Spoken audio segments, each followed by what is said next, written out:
있습니다.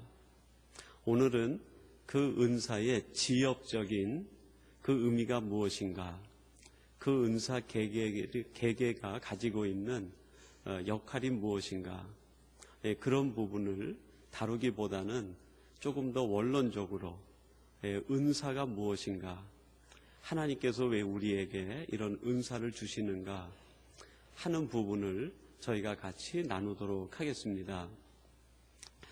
성령께서 우리 믿는 자들, 성도들과 관련해서 역사할 때 두 가지 측면의 그 역사가 있게 됩니다. 하나는 그 내적인 역사가 있습니다. 성령께서 우리 안에 들어오시게 되면 우리 안에서 이 내적인 역사가 일어나기 시작합니다. 주로 이제 이런 역사들이 우리 성령의 은혜로 말미암아 나타나게 되는데, 바로 예수 그리스도를 나의 구주로 고백하게 되는, 그러니까 주님이 나의 구세주고 메시아입니다. 이 신앙 고백을 하도록 감동시켜 주시는 역사를 일으켜 주십니다. 또한 우리들에게 생긴 그 조그마한 믿음이 흔들리지 않고 그 믿음이 담대하게 자라나서 신앙적 성숙을 이루어 가도록 힘을 주시고 격려해 주십니다. 그리고 또 한 가지는 우리들이 이 땅에서 하나님의 자녀로 점점 성화된 존재로 살아갈 수 있도록 우리를 인도하시고 깨우쳐 주시는 역사를 하시게 되는 거죠. 그래서 우리들이 성령으로 충만해지게 되면 예수님이 나의 구주이심이 점점 분명해지는 거예요. 그러니까 세상에 있는 것들보다 예수님이 더 귀해 보이고, 세상에 있는 것 중에서 내가 왜 예수님을 선택해야 되는지 그 이유가 성령이 우리 안에 강하게 역사할 때 드러나게 되고 깨달아지게 되는 거죠. 뿐만 아니라 우리의 믿음이 세상의 환경적인 요건들과 상황들 때문에 흔들리지 않고 오히려 그 믿음이 더 굳세고 그 믿음이 더 바로 서서 믿음으로 살아가게 하는 용기와 힘을 성령님이 우리에게 주십니다. 또한 우리들이 늘 성화된 사람으로, 어제보단 오늘이, 오늘보단 내일이 조금 더 그리스도의 형상을 닮아가는 모습으로 살아가도록 만들어주시고 이끌어주시는 거죠. 우리는 이런 전체를 성령의 내적인 역사다, 그렇게 이해할 수 있습니다. 이거를 우리들이 일상 사용하는 말로 표현하면 은혜다라고 얘기할 수 있습니다. 은혜다.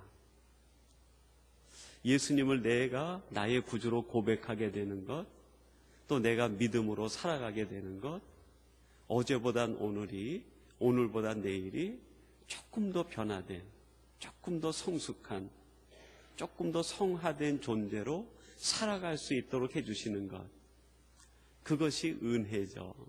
성령님께서 우리에게 오셔서 우리에게 주시는 아주 중요한 요소입니다. 근데 여러분, 이 은혜의 측면은 모든 믿는 자들에게 차별 없이 주는 특징이 있어요. 남자든 여자든, 부한 자든 가난한 자든, 사도 바울의 표현에 의하면 유대인이든 헬라인이든 그가 누구든지 차별 없이 다가오시는 은혜가 바로 이 내적인 은혜입니다. 예수님을 구주로 고백해서 구원받은 반열에 들어가 살게 하시는 것, 믿음으로 살아가게 하고 날마다 성화된 존재로 살아갈 수 있도록 해주시는 것은 그 누구에게든지 차별 없이 주시는 하나님의 은혜고 하나님의 선물입니다. 그리고 이제 두 번째, 성령께서 우리 믿는 자들과 관련해서 나타나는 역사가 있는데, 그것은 외적인 역사예요.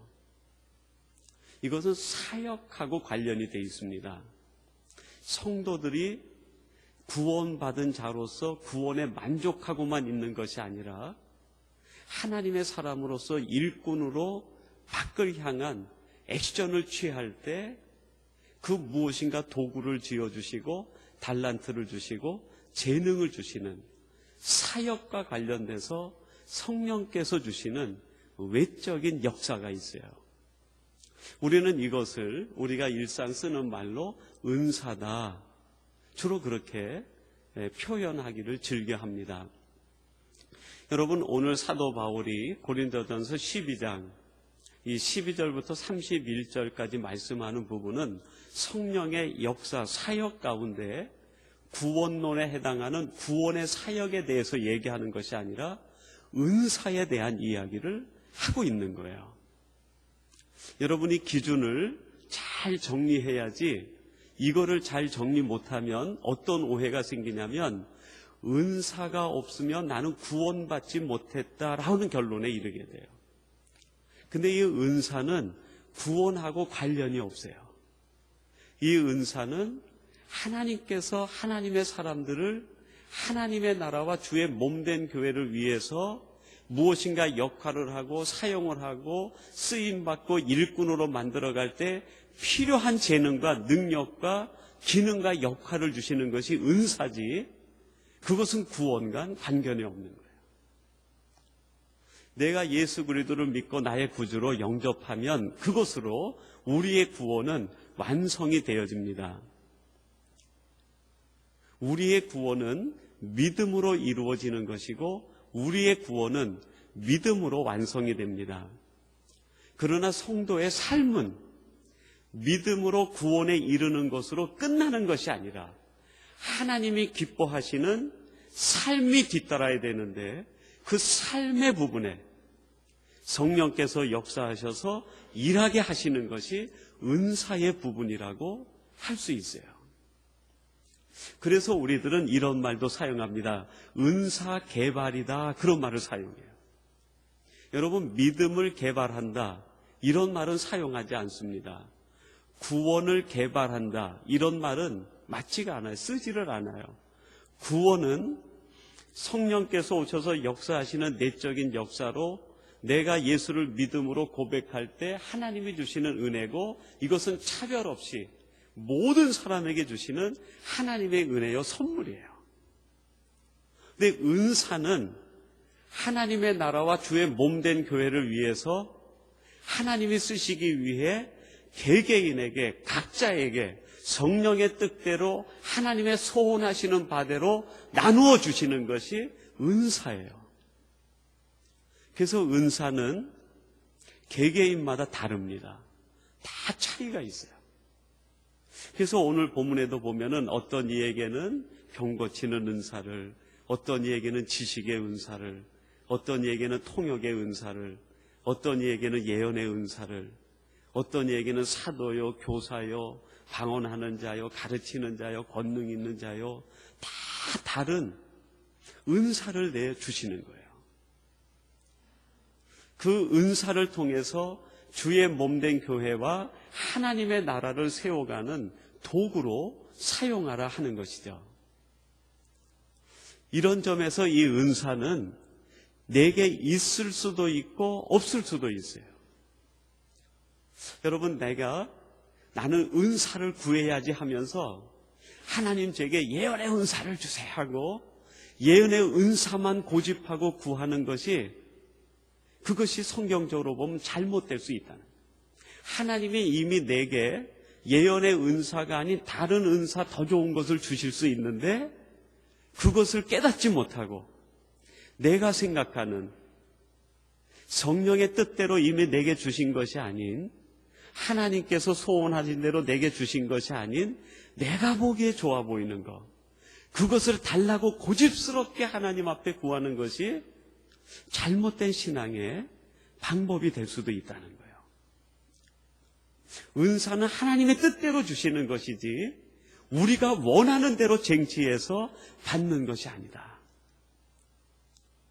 개개인이 다 다른 은사를 가지고 있는데 우리가 지난주에 말씀을 묵상한 것처럼 그 은사들은 성령의 뜻하시는 바대로 각 사람에게 나누어 주시는 것이다.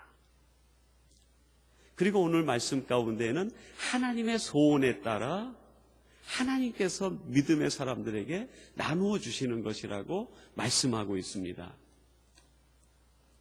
은사는 모두가 다르고 모두가 차이가 있고, 은사는 내가 원하는 것이 있을 수도 있고 없을 수도 있고, 하나님이 이미 내게 주신 은사가 있는데 내가 그거를 깨닫지 못하고 다른 것을 구할 수도 있고, 내가 분별하지 못해서 은사를 확인하지 못하는 것도 있을 수 있다.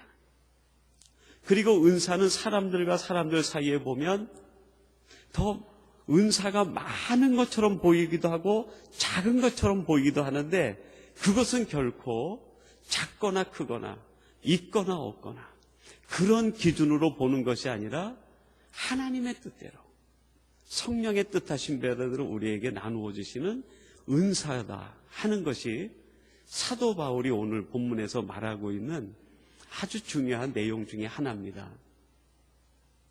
지금까지 말씀을 다시 한번 정리하면 그런 겁니다. 성령께서 우리를 향해 역사하시는 것이 두 가지가 있는데, 하나는 내적인 역사를 일으키신다.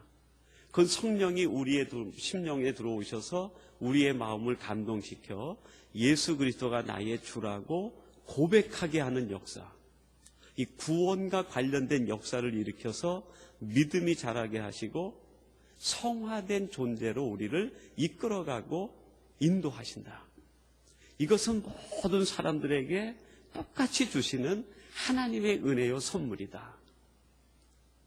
또 하나, 성령의 역사는 외적인 역사가 있는데, 주의 몸된 교회와 하나님의 나라 완성을 위해서 성령의 뜻대로 하나님의 소원대로 우리에게 각자 나누어 주시는 은사가 있다.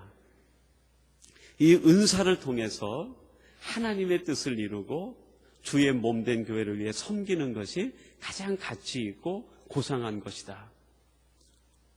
이것이 사도 바울이 성령에 대해서 얘기하고 은사에 대하여 얘기하고 있는 아주 중심된 내용이라고 할 수 있습니다. 그러면 오늘 본문 말씀을 통해서 이 은사가 그럼 구체적으로 어떤 의미가 있는 것인가? 이 은사에는 어떤 하나님의 생각이 담겨 있는가 하는 것을 우리가 한 몇 가지 살펴보려고 합니다. 첫 번째는, 은사에는 하나님의 절대적 가치가 담겨 있다 하는 것을 우리가 깨달아야 됩니다. 여러분, 17절 18절 말씀인데요, 우리 같이 한번 봉독해 보십시다. 17, 18절 말씀입니다. 같이 보겠습니다. 만일 온 몸이 눈이면 듣는 곳은 어디며 온 몸이 듣는 곳이면 냄새 맡는 곳은 어디뇨? 그러나 이제 하나님이 그 원하시는 대로 지체를 각각 몸에 두셨으니 아멘. 이제 은사에 대한 얘기를 사도 바울이 하면서, 이 은사는 하나님의 소원하시는 바대로 하나님께서 각자에게 가장 가치를 부여해서 그 은사를 개개인에게 주셨다. 그거를 지금 설명하고 있습니다. 그러면서 오늘 본문에서 예를 들어 온몸이 눈이면 누가 듣고 누가 보고 누가 냄새를 맡을 수 있겠는가? 누가 코면, 전부가 코면 누가 보고 누가 듣고 누가 말할 수 있겠느냐? 또 모두가 듣는 귀면은 다른 기능을 누가 할 것이냐? 그러니까 하나하나가 전부 상대적으로 보일지 모르지만 그 하나하나에 절대적 하나님의 가치가 담겨 있다. 그것을 이야기하고 있는 거예요. 여러분, 하나님의 절대적 가치가 담겨 있다는 것은 다른 말로 표현하면 우리들은 상상할 수도 없는 하나님의 생각이 거기에 담겨 있다. 하나님께서 주신 그 은사를 우리의 생각 정도로 판단하지 말라는.